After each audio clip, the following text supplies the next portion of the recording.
from wherever you're watching as it is Wednesday, the 8th day of February 2023. Glad to have you here with us tonight. Let's keep you updated on all that has taken center stage in the country. And of course, VOA will be coming up next with all that has happened across our neighboring borders and beyond. But first, let's take a look at our highlights.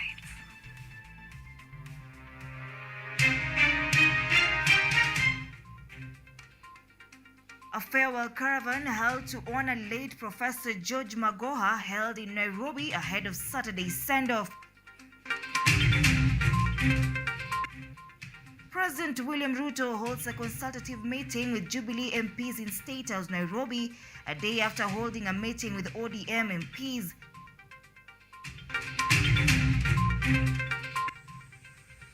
Government cuts current budget spending by 14 billion shillings in 2023 budget allocation.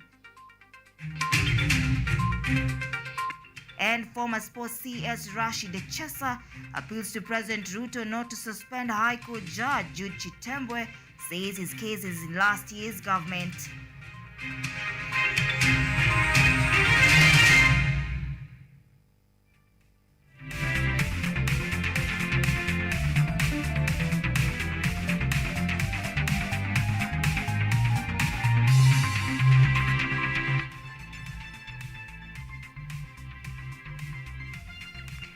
Welcome to the broadcast. I'm in the company of Samuel Kelo, our sign language interpreter tonight. I am ODIDA. We are streaming this broadcast live on our social media platforms at KUTV_Kenya.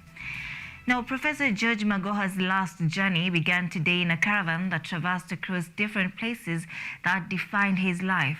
The late professor's farewell caravan is expected to go on for 3 days ahead of his burial on February 11th to give those he taught and interacted with a chance to bid the renowned professor farewell. Hundreds of mourners, students, academicians and scholars, young and old, throng various learning institutions where the late Professor George Albert Omore Magoha attended and served to bid a final farewell to the fallen academic giant. Magoha's final journey on earth began today at Lee Funeral Home, where the caravan, which is expected to go for 3 days, traversed various institutions where the late educational guru made an impact. The caravan started at Lee Funeral Home and later proceeded to Kenyatta National Hospital, where Magoha served as a consultant through his career as a surgeon. It then proceeded to Kenya Medical Practitioners and Dentists Council headquarters, where the late scholar was a member of the council.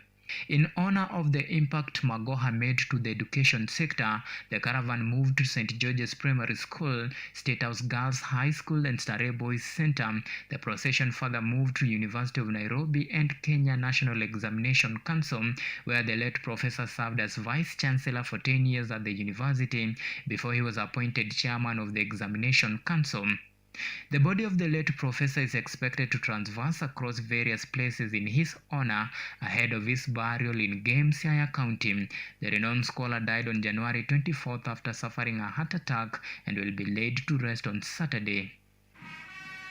The procession of late Professor George Albert Omore Magoha was received well in different institutions that he attended and served first as a student and education minister, signifying a cordial relationship and significant immense contribution that he had in the education sector.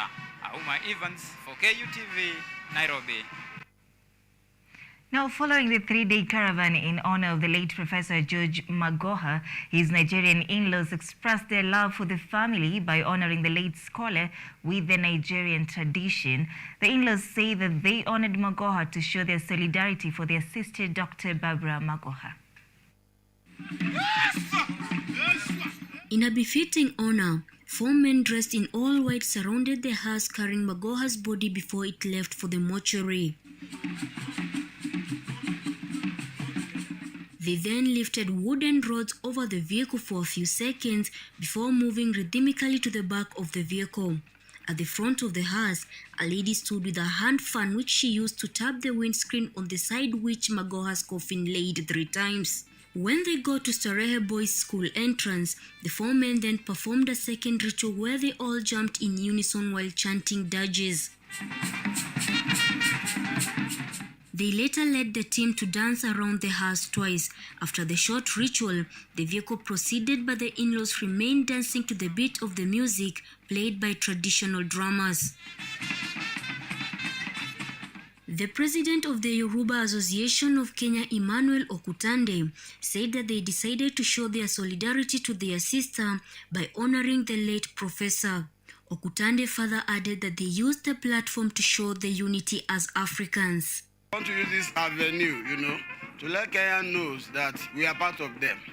You understand? I believe this kind of a thing have never happened in the history of Nigerian society here. So this is an avenue to showcase our culture. This is an avenue to tell Kenya we believe in peace and unity. Professor George Magoha pursued his medicine studies in Lagos, Nigeria, where he was a surgery lecturer and a consultant for renowned hospitals in Nigeria. The late scholar died of a heart attack and will be laid to rest on Saturday at his home in Nyamninia, Siaya County. Ruth Wanjiru, KU TV. Over 30 members of parliament from the Jubilee Party have today attended a State House meeting with President William Ruto, where they pledged to work with the government despite their political affiliation in a bid to ensure developments for the citizens. Jubilee Party members of parliament led by Elders MP Adan Kenan, National Assembly Deputy Minority Whip Sabina Chege, East Africa Legislative Assembly member Kanini Kega, Laikipia Northern MP Sarale Korere, among others, attended a meeting with President William Ruto and Deputy President Rigathi Gachagua earlier today, where they agreed to work together with the government for the sake of the ordinary citizen.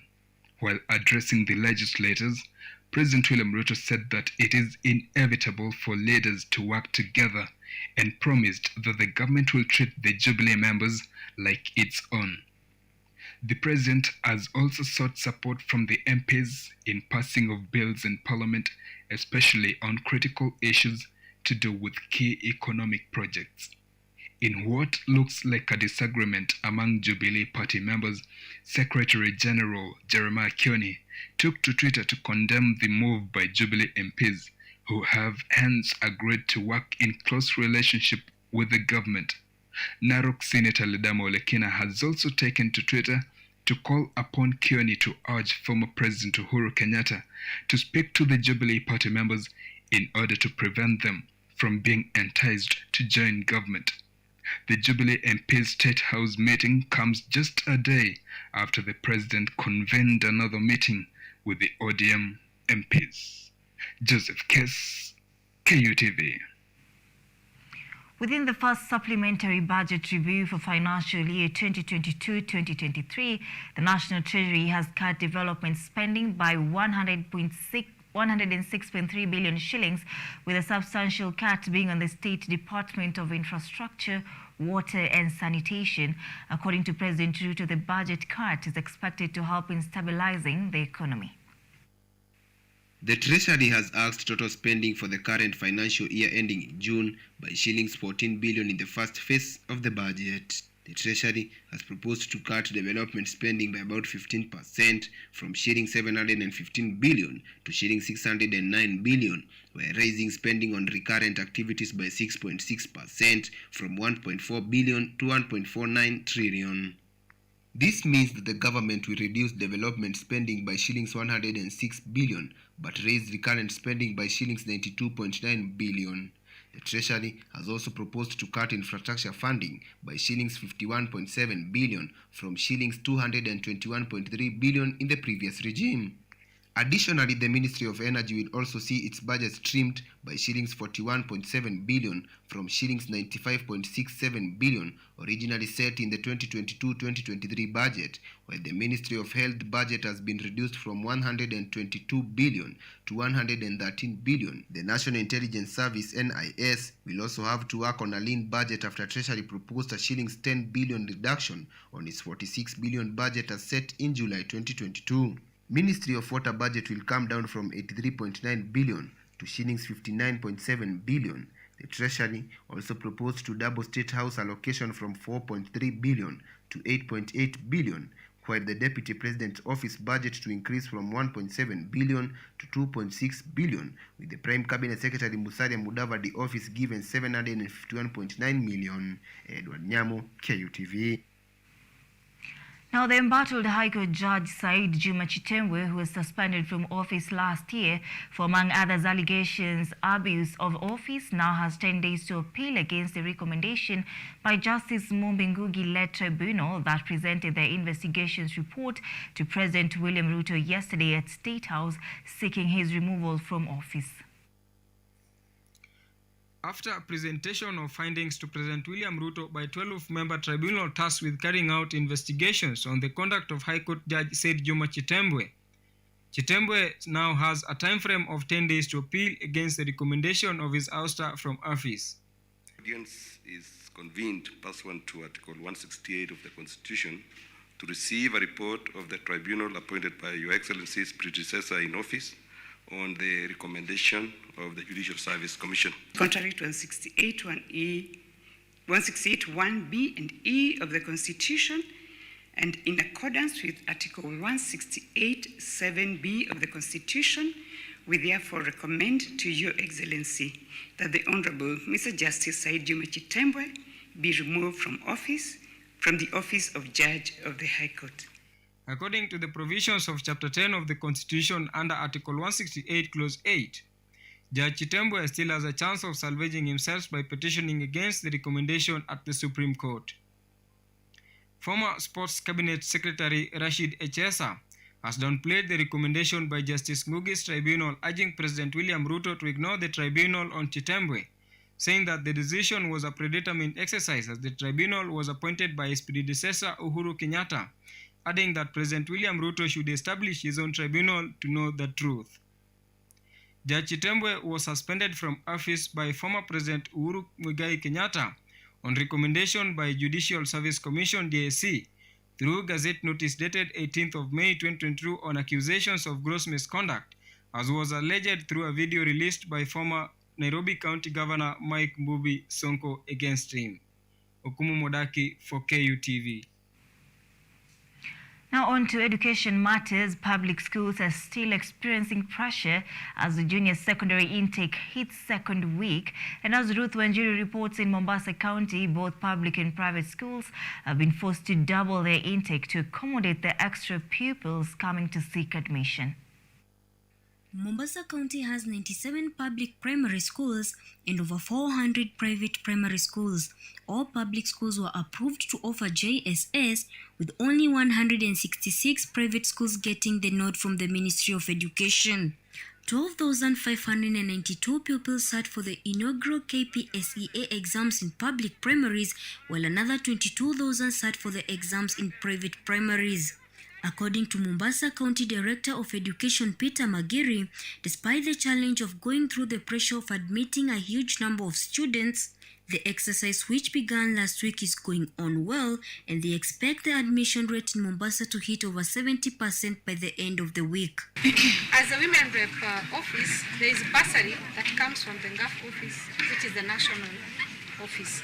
But unfortunately, the money has not reached us yet, and God willing, end of this week or by next week, all the parents that we took their details will be able to get their bursary. The allocation we had was for 200 students, but I had to extend my hand so that all the parents who applied get an opportunity to get some little bursary from us. So in total, we'll... Magiri was speaking after inspecting the ongoing admission process at Mbaraki Junior Secondary in Vita Sub-County.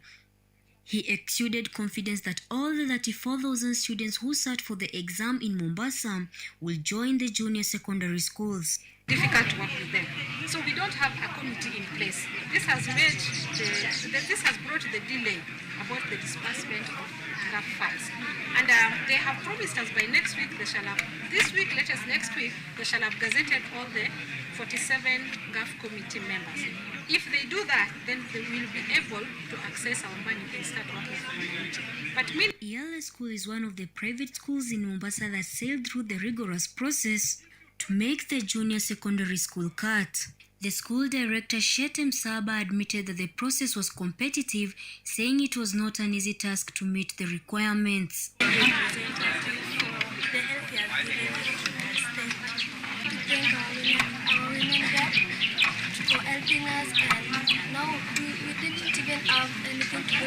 that He has provided for us, and we ask God to bless her and bless her. About 1.6 million pupils who sat for the inaugural Kenya Primarisment began reporting to school last week on Monday.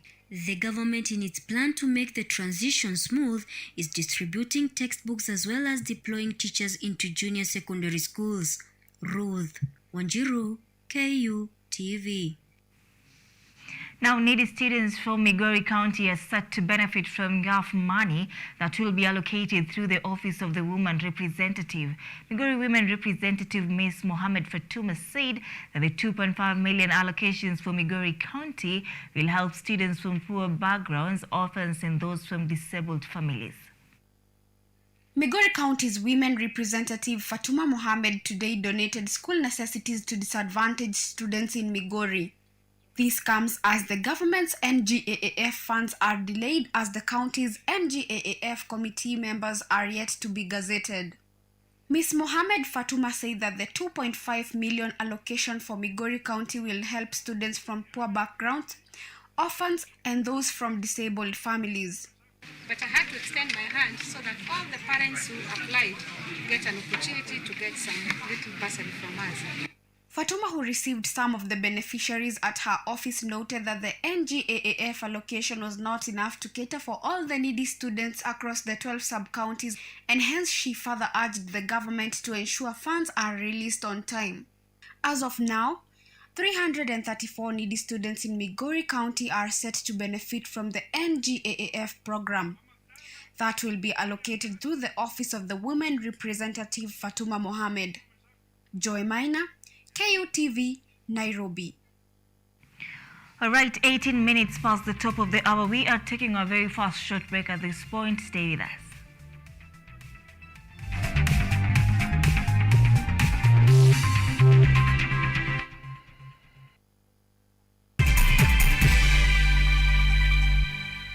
Vera Beauty and Fashion College is focused on being the leading technical and vocational training institute in the region. Our team possesses in-depth knowledge and extensive experience in the industry, offering thorough training in cosmetology, hairdressing, interior design, creative arts, training of trainers, nail technology, and fashion design.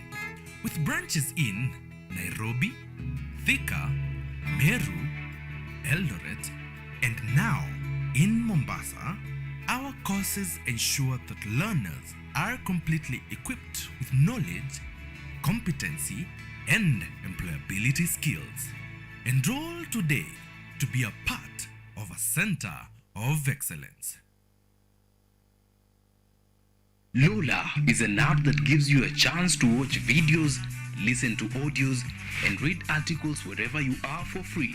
Motivational stories, dramas, campus life, technology, lifestyle, adventure, sports, academics, jobs, entertainment, and more. Download Lola now on Play Store. All you need, you got Lola. Leo tutakuwa tunaandaa samaki wa baharini. Niko Buffalo Villa, hoteli moja ya kifahari inayopatikana Malindi karibu na Vasco da Gama yani.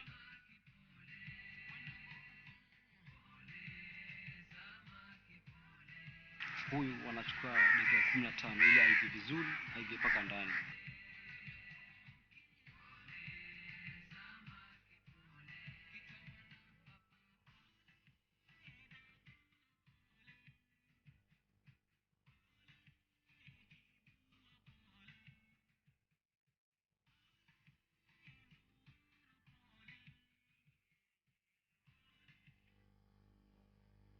Welcome to Children's Corner.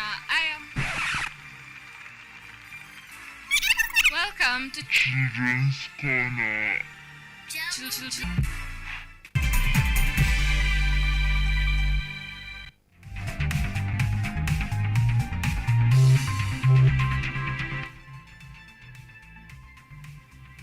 Welcome back. Thank you for staying with us. Let's continue with our coverage.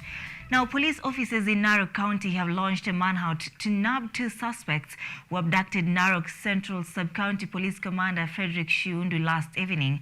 Narok County Police Commander Kizito Mutoro said the officer was accosted at his gate when he wanted to access his house when the criminals held him and forcefully took his firearm. The county police commander also said the motor vehicle that the kidnapped officer was using was found outside the gate, with the engine running and his mobile phone inside the car. A mother of 3 is appealing to well wishes to enable her ailing 3-year-old daughter undergo heart surgery at Kijabe Hospital at a cost of 1.5 million shillings. Faith Matheka says that her 3-year-old daughter has been sickly since she was 1 month old and her health has been deteriorating. The smile on Elizabeth Triza hides the troubles the child is going through fighting for good health after she was diagnosed with a heart condition. Her mother, Faith Matheka from Changamwe constituency in Mombasa County, says her daughter's ailment started in the year 2020, where they began seeking medical attention for the child.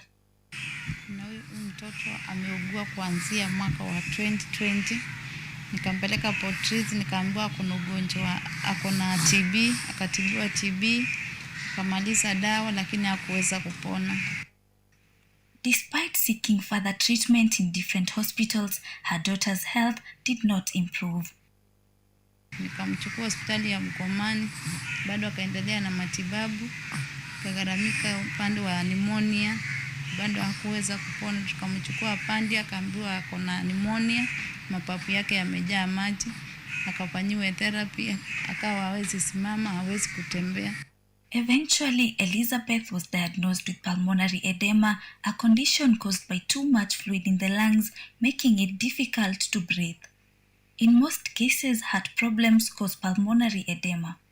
Miss Matheka says her 3-year-old daughter is currently undergoing congestive heart failure therapy sessions at Coast General Teaching and Referral Hospital in Mombasa. Niliendelea na matibabu hadi 2022. Nikapeleka Portrees, nikapeleka Makandara, kaendelea na matibabu yake hadi sasa ana ugonjwa wa moyo. The mother, who ekes out a living through menial jobs, says the medical condition has strained her financially and is now appealing to well wishers for financial assistance to cater for her daughter's specialized treatment at Kijabe Mission Hospital in Naivasha. Jacqueline Wanjiru, KUTV. The alarming use of the internet among young people in the country has sparked a call for action by the government and stakeholders as more children get exposed to sexual exploitation and other online forms of child abuse. Cabinet Secretary for Labour and Social Protection Florence Bore has called out on relevant sources to join hands in helping to protect children from accessing online materials that could be harmful. Has reached an alarming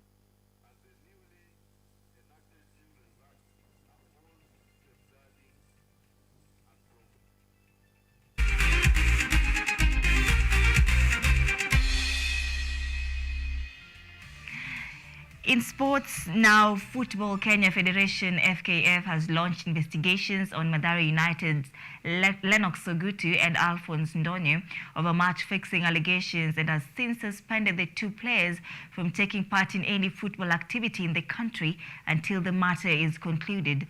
Mathare's Chief Executive Officer Jackton Obure said that the club suspended the 2 players after their internal investigations revealed that they might have been involved in the vice, who then reported them to FKF for further investigation. Kenya footballer has been under scrutiny over the last few years due to match-fixing problems. Last month, FKF suspended 14 players and 2 coaches for match-fixing allegations after receiving a tip-off about cheating in the Kenyan game. Now, Lakers forward LeBron James surpassed Kareem Abdul-Jabbar to become the NBA's all-time leading scorer, setting the new mark with a fadeaway jump shot late in the 3rd quarter of a home game. Turkish goalkeeper Ahmet Eyüp Turkaslan has died following Monday's earthquake in his home country, as confirmed by his club Yeni Malatyaspor. The 28-year-old, who had played 6 times for the Turkish second division club since joining in 2021, had been missing since 2 major seismic events struck southern Turkey and North Syria. Ghana footballer Christian Asu was yesterday found alive, buried and under the earthquake rubble, and is receiving medical attention in hospital. Turkish-based Kenyan international volleyball player Veronica Adhiambo marked herself safe following the earthquake, saying it has dealt her a big psychological blow even as the death toll continues rising in both countries. The official death count as of now tops 9,000, with rescuers warning that time is running out for survivors to be found.